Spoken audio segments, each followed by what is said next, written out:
శ్రీనివాస్ గారు, మొత్తం మీద సముద్రమంతటి చెమట చుక్క గాని, లేకపోతే కరవాక గాని, శీర్షికలు కూడా సముద్రానికి సంబంధించిన శీర్షికలు. అంశాలు కూడా జాలర్ల కుటుంబాలు అవనివ్వండి, లేకపోతే మత్స్యకారుల కుటుంబాలు, సముద్రం. మొత్తం మీద మీ అక్షరాలు సముద్రపు అలల మీదే ఎక్కువ కనిపించాయి. కానీ మీ నేపథ్యం చూసుకుంటే కార్మిక కుటుంబం, లేదు లొకేషన్ చూసుకుంటే నెల్లిమర్ల సముద్రానికి చాలా దూరం. కానీ ఈ సబ్జెక్టు అంశాలు సముద్రం చుట్టూ అల్లుకొని ఉన్నాయి. కేవలం ఇవే కాదు, గుర్తుందా అని చాలా ఒక నోస్టాలజిక్ ఫీలింగ్ కలుగుతుంది. ముఖ్యంగా విశాఖపట్నంలో చదువుకున్న వాళ్ళందరికీ సిమిలర్ ఎక్స్పీరియన్స్. మీరు వాడిన ఒక ఇది కూడా చాలా బాగుంది పోలిక. ప్యాంటు జేబులో మూలకి నక్కిన ఇసుక రేణు వంటి మిగిలిన జ్ఞాపకాలను నీతో పంచుకుంటున్నాను అన్న పోలిక చాలా నోస్టాలజిక్ ఫీలింగ్ ఇచ్చింది. అలాగే సముద్రం ఒక ప్రతీకలా కాదు, మీరు డైరెక్ట్గా సముద్రానికి రిలేటెడ్ కవితలే రాశారు. సో ఇది ఎలా? మొదటి పుస్తకం సముద్రమంత చెమట చుక్క కానీ, రెండవది కరవాక పెట్టడంలో కానీ ఆంతర్యం ఏమిటి అంటే, మీరు అన్నట్టు మాది కార్మిక కుటుంబం అయినప్పటికీ మా ప్రాంతానికి సముద్రం చాలా దూరం ఉన్నప్పటికీ కూడా మా మేనత్త వాళ్ళ ఊరు సముద్రం దగ్గరగా ఉండేది ఒకటి. తర్వాత సముద్రం ఎందుకు నచ్చుతుంది అనేది మనం జనరల్గా ఎవరికైనా సముద్రం నచ్చుతుంది ఖచ్చితంగానే. సముద్రం నాకు నచ్చదు అనే అభిప్రాయం ఎవరికి ఉండదు నేను అనుకుంటున్నాను. ఎందుకంటే కాస్త అలసటగా ఉన్నా లేదా మానసిక ఒత్తిడి ఉన్నా సముద్రం చూసేసరికి కొంత రిఫ్రెష్ మనిషి ప్రతి ఒక్కరికి కలుగుతుంది. మత్స్యకార కుటుంబాలు అది. కాబట్టి ఈ మా మేనత్త వాళ్ళ ఊరు వెళ్ళేటప్పుడు మా నాయనమ్మ అనేది కరవాక వెళ్దాం వస్తావా అని అడిగేది. జనరల్గా కరవాక అనేది ఒక ఊరి పేరు అనుకునేవాడిని చాలానాళ్ళు నేను. మా మేనత్త వాళ్ళ ఊరు గోవిందపురం దగ్గర పతివాడ. కానీ ఈవిడి కరవాక, ఆ ఊరి పేరుని కరవాక అని పిలుస్తారు. వీళ్ళు కరవాక వెళ్తానా అనేది. అంటే నేను అనుకుంటేవాడిని ఆ ఊరి పేరే కరవాక అనుకుంటేవాడిని. తర్వాత తెలిసింది ఆ ఊరి పేరు అది కాదని. అంటే సముద్ర తీర ప్రాంతాన్ని కరవాక అని పిలుస్తారు. ప్రాంతాన్ని కరవాక అని పిలుస్తారు. ఆ సముద్రకు దగ్గరలో ఆ ఊరు ఉంది కాబట్టి ఈవిడ కరవాక అనేది అక్కడ వాళ్ళ ప్రాంతీయంగా వాడిన ఈ ఉత్తరాంధ్ర మాండలికం అనుకుంటాను. అవును, ఉత్తరాంధ్ర మాండలికం కరవాక. కాబట్టి ఆ రకంగా అది కరవాక. ఇది తర్వాత రెండు పుస్తకాల్లో మీరు అన్నట్టు సముద్రానికి సంబంధించి టైటిల్ సముద్రం ఉంటాయి తప్ప సముద్రానికి సంబంధించిన కవితలు తక్కువగానే ఉంటాయి. రెండో మూడో ఉంటాయి ప్రధానంగా. ఒకటి జనరల్గా అంటే కవితలు రాసే కవులు కానీ మిగతా ఇది కానీ ఎక్కువగా నదులను పట్టుకొని రాస్తూ ఉంటారు. నది ఇప్పుడు ఉదాహరణకి మా గంటేడు గవర్నర్ గారు చూడొచ్చు, నదిని చాలా విపరీతంగా ప్రేమిస్తాడు ఆయన. కానీ ఎందుకో మరి అంటే మావి కొంచెం కార్మిక వర్గానికి సంబంధించి కొంచెం ఇరుకు బతుకులేమో, మాది విశాలత్వాన్ని కోరుకుంటాయేమో నాకు తెలియదు. కానీ సముద్రం చూసేసరికి ఒక విశాల భావం కలుగుతుంది, ఒక విశాలత్వం కనబడుతుంది. కాబట్టి ఆ రకంగా అది నన్ను అట్రాక్ట్ చేసి, అంటే కార్మిక వర్గ నేను స్వతహాగా కార్మికుడు అవునా కదా తెలియదు, కానీ మా ఫాదర్ కార్మికుడు కావడం వల్ల ఏమో కానీ ఒక విశాల స్వభావం, అందరూ ఒక దగ్గర కలిసి ఒక విశాలత్వాన్ని ఆపాదించుకునే దీంతో అది నాకు తెలియకుండానే అది అట్రాక్ట్ చేస్తుందేమో అని నాకైతే అనిపిస్తుంది. అఫ్కోర్స్ మీరు కేవలం మత్స్యకారుల కుటుంబాలని చాలా డీప్గా స్టడీ చేసి కనిపించింది, అందుకని ఆ ప్రశ్న వేసాను. అవును, అది అక్కడ చూడడం వల్ల మేనత్తాల ఊరు దగ్గరలో వాళ్ళు ఉండడం. మీరు టీ గురించి రాసిన తేయాకు సేకరించే కార్మికుల గురించి రాశారు, టీ గురించి రాసిన దాని వెనక్కి వెళ్ళారు. అంటే ప్రతి వస్తువులో ఏదో ఒక పని చేసుకునే కార్మికుడు కనబడడానికి కారణం మా కుటుంబం కార్మిక నేపథ్యం కావడం. అదేలేండి, శ్రమ ఉత్పత్తిలో ఇమిడి ఉన్న శ్రమని గుర్తించడం, అది దట్స్ రైట్. అయితే అలాగే మీరు అఫ్కోర్స్ చైతన్యం కలిగించేవి, చురుక్కు మనిపించేవి కాదు, చెళ్ళు మనిపించేవి కూడా ఉన్నాయి. బాగా గట్టి విమర్శే ఉన్నది. నాకు అవార్డు ఇవ్వండి, నాకు అవార్డు ఇప్పించండి, తిరిగి ఇచ్చేస్తాను. లేకపోతే అమ్మ తప్పిపోయింది కూడా వాళ్ళు ఫైనల్గా ఇంగ్లీష్లో ఏడుస్తున్నారని కొంచెం గట్టి విమర్శే చేశారు. ఆ కవితకి సంబంధించి కూడా కొంత వివరణ ఇచ్చుకోవాలి. అది నీ తొలినాళ్ళలో రాసిన కవిత. దాన్ని చూసుకునేటప్పుడు అది మాతృభాష మీద కొంత ఎఫెక్షన్తో తొలికాలంలో రాయాలని ఎవరికైనా ఉంటుంది. కానీ దానితో పోల్చినప్పుడు ఇంగ్లీష్ ఇప్పుడు మనం ఏది కన్వీనియంట్గా మనకి విస్తృత జ్ఞానం ఏ భాష ద్వారా మనకు దొరుకుతుందో ఆ భాషను మనం తప్పకుండా ప్రేమిస్తాం. దాంట్లో భాగంగా ఈ రోజున ఇంగ్లీష్‌ని కూడా మనం చూడాల్సి వస్తుంది. మీరు అనువాద కవితలు బహుశా ఇంగ్లీష్ నుంచే రాసి ఉంటారు బహుశా, అవును. అంతే కదా? అవును. That's right. అంటే ఒకట్లేండి, అది ప్రాపర్గానే అర్థం చేసుకోవడం జరిగింది. తెలుగు భాష మీద, తెలుగు అక్షరం మీద ఉండే ఒక అభిమానం ప్రాపర్గానే అర్థం చేసుకోవడం జరిగింది. దాంట్లో సెటైర్ కూడా కొంచెం గట్టిగానే ఆ అనిపించింది. సెటైర్ కూడా అది ఇంగ్లీష్ భాష ఇదని కాదు, ఇంగ్లీష్ భాషని ఆ కాదు, తొలి కాలంలో నాకు మీరు దీంతో అలా వాడాల్సి వచ్చింది. అంటే మనుషుల మీదే సెటైర్, భాష మీద కాదు. అవును. ఇంకొకటి, మీరు మార్కెట్ ఎకానమీ కథ కూడా చాలా ఆ, కవితల్లో ఉదాహరణకి ఆ, ఓ పెద్ద నది, ఈ కామర్స్కి సంబంధించిన అంశాలు ఎక్కువగా దాంట్లో ఉంటాయి. అలాగే సరుకులు మాట్లాడతాయి. ముఖ్యంగా ఈ ఒక పెద్ద నదిలో ఈ కామర్స్ గురించి మీరు బాగా మాట్లాడారు, మార్కెట్ ఎకానమీ. ఫైనల్గా ఒక మాట కూడా అంటారు, ఈ నది వెనక దాగి ఉన్న సముద్రం సంగతి నాకు అర్థమైంది అని చెప్పి. సో మార్కెట్ ఎకానమీ యొక్క పోకడ, దాని యొక్క రూపం మీరు చూసినట్టుగా అది కనిపిస్తున్నది. చాలా సింపుల్గా మార్కెట్ ఎకానమీని మీరు చెప్పారని అనుకుంటున్నాను. అయితే ఇక్కడ నాకు అనిపించింది ఏమిటంటే, ఈరోజు ఈ కామర్స్ మనకి ఇష్టం ఉన్నా లేకున్నా ఈ కామర్స్ నుంచి ఒక కొత్త జనరేషన్ ఆఫ్ వర్కర్స్ బయటకు వచ్చారు. ఉదాహరణకి గిగ్ వర్కర్స్ అనుకోండి. అండ్ ఈ కామర్స్లోనే ఒక పెద్ద చైన్ ఒకటి ఉన్నది, దాంట్లో ఒక చివరి లింకు గిగ్ వర్కర్స్. ఈ గిగ్ వర్కర్స్ చాలా కన్సిడరబుల్ నెంబర్స్ మీరు అర్బన్ ఏరియాలో చాలా ఎక్కువగా కనిపిస్తారు.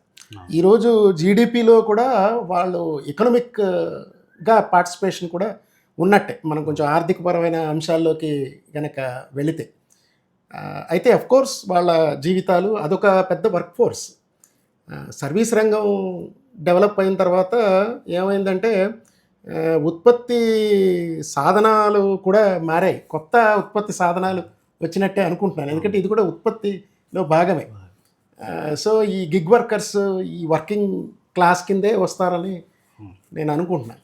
అయితే ఓన్లీ థింగ్ ఈజ్, ఇప్పుడు మీరు చూసిన ఒక సేల్స్ గర్ల్, మీరు చూసిన ఒక మట్టి పని చేసుకునేవాడు, మీరు చూసిన ఒక రోజు కూలి, ఒక భవన కార్మికుడు, ఈరోజు గిగ్ వర్కర్.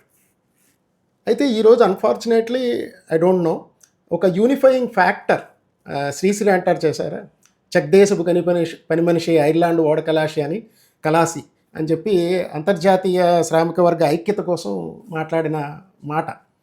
అయితే ఈరోజు మన దేశంలో ఎక్కువగా అబ్జర్వ్ చేస్తున్నది ఒక యూనిఫైయింగ్ ఫ్యాక్టర్, ఒక ఎక్స్ట్రీమిస్ట్ నేషనలిస్టిక్ వ్యూ, ఒక జింగోయిస్టిక్ వ్యూ, మతం ప్రాతిపదికగా ఎక్కువ అవుతున్నది. యూనిఫైయింగ్ ఫ్యాక్టర్ అదైపోయింది. ఈ గిగ్ వర్కర్సు, ఒక శ్రామికుడు, ఒక మట్టి పనివాడు, ఒక చిన్న పెట్టి వర్కరు ఒక సంఘంగా లేకపోతే ఒక వర్కింగ్ క్లాస్గా డెవలప్ అవ్వట్లేదేమో. బట్ ఈ కామర్స్ మాత్రం ఇప్పుడు కాదనలేంది, ఎందుకంటే అది జీవితంలో భాగమైపోయింది అండ్ ఒక వర్కింగ్ క్లాస్ డెవలప్ అయింది. ఏమంటారు? అంటే జనరల్గా టైము మూవ్ అవుతున్న కొలది ఏమవుతుందంటే, ఒక సెటిల్డ్ వర్క్ ఫోర్స్ నుంచి అన్సెటిల్డ్ వైపు ఒక ట్రావెల్ జరుగుతుంది, ఖచ్చితంగానే జరుగుతుంది. ఇది వరకు ఒక కర్మాగారంలో నిర్దిష్ట పని గంటల్లో నిర్దిష్ట మొత్తంతో పనిచేసే స్థితి నుంచి ఒక అన్సెటిల్డ్ వైపు వర్కర్స్ని తీసుకెళ్ళడమే ఈ వ్యవస్థ తాలూకు లక్షణం. అయితే మీరు అన్నట్టు ఏంటంటే, రకరకాల అస్తిత్వాల పేరిట ఈరోజు సాహిత్యం వస్తుంది కదా, ఇలాగా వర్క్ ఫోర్స్లో కూడా రకరకాల భిన్న వర్క్ ఫోర్స్ ఉండేటప్పుడు సాహిత్యపరంగా మరి దాన్ని మనం ఎలా చూడాలి అనేటప్పుడు, జనరల్గా పెట్టుబడిదారి వ్యవస్థ లక్షణం 2 వర్గాలుగా చీలు ఉంటుందనేది మనకున్న ప్రాథమిక అవగాహన. ఒకటి పీడించే వర్గం, పీడనకు గురయ్యే వర్గం అనేది పెట్టుబడిదారి వ్యవస్థ తేటతెల్లం చేస్తుంది. మిగతా వ్యవస్థల్లో అది కొంచెం అరమార్కులతో ఉండొచ్చు, కానీ ఈ వ్యవస్థ లక్షణం ఏంటంటే 2 వర్గాలుగా అది డివైడ్ అయ్యి ఉంది. ఇప్పుడు నాకున్న అంటే ఒక అంటే ఇప్పుడిప్పుడే రాస్తున్న అంటే మా కాంటెంపరీ యువ రచయితలుగా నాకున్న సందేహం ఏమిటి అంటే, యువ రచయితలు అందరూ తరపున ఈ స్పష్టమైన అవగాహన లేకుండా ఆయా అస్తిత్వాల్లో మాత్రమే ఉండి, ఆయా అస్తిత్వాలు వాళ్ళు గీసుకున్న గీతల్లో మాత్రమే పరిమితమై వాళ్ళు సాహిత్య సృజన ఎందుకు చేస్తున్నారో నాకైతే ప్రశ్నగానే ఉంది ఈ రోజుకి కూడా. ఎందుకు మొత్తం సొసైటీ అంతా ఒక 2 దారులుగా విడిపోయి ఉండి అటు ఇటు ఉన్నప్పుడు మనం ఎంచుకోవాల్సిన దారి ఖచ్చితంగా మనకి ఏంటో తెలిసినప్పుడు అటు వర్గం వైపు నిలబడకుండా రకరకాలుగా విభజితమైన మిగతా అంశాలు మతం కానీ కులం కానీ లేదా స్త్రీ కానీ ఈ పార్ట్లో మనం నిలబడిపోవడం వల్ల మనం ఎవరి పక్షాన్ని నిలబడి మనం మాట్లాడాలనుకుంటున్నామో అది మనం చేయలేకపోతున్నామో అని నాకైతే అనిపిస్తుంది. దాంట్లో భాగంగానే గిగ్ వర్కర్లను కూడా మనం ఇప్పుడు అప్డేట్ అయిన వర్కర్ ఎవరైతే గిగ్ వర్కర్స్ ఫోర్స్, ఎందుకంటే సర్వీస్ సెక్టార్ పెరుగుతున్నప్పుడు అన్సెటిల్డ్ తాలూకు వర్కర్స్ తాలూకు సంఖ్య కూడా పెరుగుతూనే ఉంటుంది. కాబట్టి మనం ఎవరి పక్షాన నిలబడి మాట్లాడాలి అనేది మనం రచయితలుగా మనం ఖచ్చితంగా ఒక నిర్ణయం తీసుకోవాల్సిన సందర్భమేమో నాకైతే అనిపించింది. అదే శ్రామిక వర్గ దృక్పథంతో కేవలం కాకుండా అస్తిత్వవాదాలు ఎక్కువగా వచ్చాయి, అది కాదనలేను కూడా. ఎందుకంటే అది అవసరం కూడా. అప్పటి నుంచో ఆ వాదన వాయిస్ వినబడలేదు, ఈరోజు వస్తున్నది. బట్ మీరు అన్న పాయింట్ ఏంటంటే వీళ్ళందరూ కలిసి ఒక యూనిఫైయింగ్ ఫ్యాక్టర్ అవ్వాలి. But some other thing unifying factor అయిపోతుంది. అంటే ఇక్కడ మీరు విడిపోయే వాటిల్లో కూడా ఉదాహరణకు ఒక మతానికి సంబంధించిన ఇష్యూ తీసుకున్నాం అనుకోండి, దాంట్లో వర్కర్స్ ఉంటారు. కులానికి సంబంధించి తీసుకుంది దాంట్లో వర్కర్ ఉంటాడు. లేదా స్త్రీకి సంబంధించిన తీసుకుంది దాంట్లో వర్కర్ ఉంటారు. లేదా బై క్యాస్ట్ తీసుకున్నాం అనుకోండి, వర్కర్స్ ఉంటారు. వీళ్ళందరిలో కామన్గా ఉండేది వర్కింగ్ పాయింట్. ఆ పాయింట్ని మనం మర్చిపోయి దాంట్లో ఉన్న ఒకదానికే మన ప్రాతినిధ్యం వహించినప్పుడు దాంట్లో వర్కరు ఉంటాడు, యజమాని ఉంటాడు. నువ్వు ఆ సర్కిల్లోనే నువ్వు రిప్రజెంట్ చేసి నువ్వు మాట్లాడుతున్నప్పుడు నువ్వు ఇటు వర్కర్ని అటు యజమాని ఇద్దరిని సమర్థించాల్సి వస్తుంది. అలా కాకుండా ఆయా సర్కిల్లో ఉన్న అందరు వర్కర్స్ తరపున నువ్వు మాట్లాడాలనుకుంటే నీకు ఖచ్చితమైన ఈ అవగాహనలో రెండు వర్గాల్లో ఒక వర్గం వైపు నువ్వు నిలిచిన అవకాశం ఖచ్చితంగా ఉంటుందని నా అభిప్రాయం. బాగుంది. అలాగే అనువాద కవితలు కూడా రాశారు. అది నాకు నచ్చిన మరొక అంశం. చాలామంది గతంలో కూడా కవులు చేసిన పనిది. ఈ అనువాద కవిత్వంలో నేను గమనించిన మేరకు మీరు ఇది మంచి విషయం అని ఎందుకన్నానంటే, దేశాల యొక్క హ్యుమానిటేరియన్ పోయిటరీ ఎక్కడెక్కడ ఉందో, దేశాల యొక్క శ్రామిక వర్గం అనొచ్చు, వాళ్ళ యొక్క స్థితిగతులు అవి తెలుసుకునే అవకాశం, ఐడెంటిఫై అయ్యే అవకాశం, సిమిలర్గా ఉన్నదనే విషయం కూడా మనకి అర్థమవుతూ ఉంటుంది. సో అనువాద కవితలు కానీ అనువాద రచనలు, కథలు కానీ ఫర్ దట్ మ్యాటర్ రావాల్సిన అవసరం ఉన్నదని నేనైతే భావిస్తున్నాను. జీడికుంట విజయసారథి గారు అని చెప్పి ఆయన ఒక ట్రావెలాగ్ రాస్తూ వాల్ట్ విట్మన్, ఒక అమెరికన్ కవి గురించి రాస్తారు. ఈ వాల్ట్ విట్మన్ 1860 నాటికి అతను ఒక కవిత రాస్తాడు. అతను ఏంటంటే లాంగ్ ఐలాండ్ అనే అమెరికాలో ఒక దగ్గర సముద్రపోటున ఈ వాల్ట్ విట్మన్ ఉంటున్నప్పుడు అతను ఒక పక్షి జంటని గమనిస్తూ ఉంటాడు. మనకి ఇక్కడ వాల్మీకి ఏదే జంట బాసిన పక్షుల విరహం నుంచి ఒక శోకం నుంచి శ్లోకం పుట్టిందంటారు కదా. అలాగా అక్కడ ఒక పక్షి జంటను అతను గమనించి ఆ ఆడపక్షి సాయంత్రానికి గూటికి చేరదు. అప్పుడు ఆ మగ పక్షి పడే ఆవేదన, విరహం ఇవన్నీ కూడా అతను కవిత్వీకరిస్తూ out of the cradle endlessly rocking అని చెప్పి ఆ కవితలో లాంగ్ పోయంలో అతను దాని మీద చెప్తాడు. ఈ వాల్మీకి వాల్ట్ విట్మన్కి కంపేర్ చేస్తూ మన విజయసారథి గారు రాస్తారు. అలాగే ఈ మధ్యన వాడ్రేవు చినవీరభద్రుడు కుటీరం అని ఆయన బ్లాగ్, దాంట్లోని గ్రీస్ రోమన్ తత్వవేత్తల్ని కూడా పరిచయం చేస్తూ ఉంటాడు. ఈ రెండు చదివిన తర్వాత నాకు ఏమనిపించిందంటే, గురజాడ అంటాడు అన్నీ మన వేదాల్లోనే ఉన్నాయిషా అని.